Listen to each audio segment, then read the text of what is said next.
daawade haddii aad tahay qof dhalinyaro ah waa muhiim inaad ogaato intaan la gaarin 2025 talooyinka soo socda taas oo ka caawin kara inaad noloshaada u habayso si wanaagsan.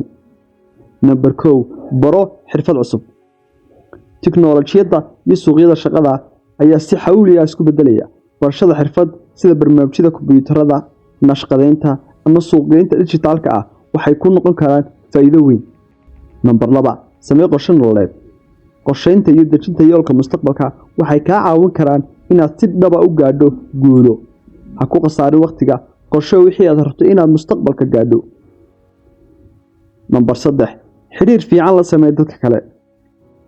Dhisida shabakad xirfadeed iyo xiriir wanaagsan oo dadka kugu xeeran waxay ka caawin kartaa helitaanka fursad shaqo iyo horumar nafeed.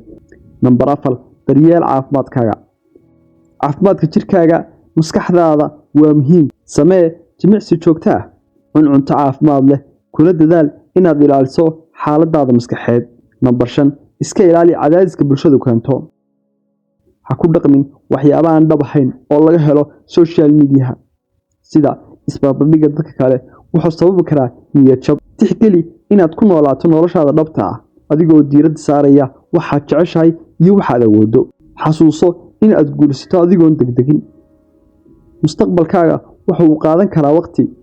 Guulaha waaweyn waxay yimaadaan marka si tartiib ah oo kalsooni leh oo isku xiran u shaqeyso. Number 6 xasuuso in aad guulaysato adigoon degdegin. Mustaqbalkaaga wuxuu qaadan karaa waqti. Guulaha waaweyn waxay yimaadaan marka si tartiib ah si kalsooni leh oo isku xirnaan leh loo shaqeeyo. Number 7 ka faa'iideyso fursadaha waxbarasho. Haddii aad waxbarasho sare qorsheyso, raadi fursado ku habboon. Haddii kale ka shaqee kobcinta aqoontaada iyadoo loo marayo koorsooyin online ah ama shaqooyin gaar ah. Number 8 ku dadaal wanaagga bulshada. Ka qayb qaado hawlaha bulshada, samafalka ama mashaariicda caawimaad. Tani waxay kordhin kartaa fahamkaaga iyo xiriirka bulshada. Talooyinkan waxay ka caawin karaan inaad si wanaagsan ugu diyaar garowdo mustaqbalkaaga. Daawade haddii aad muuqaalkan ka heshay fadlan like garee.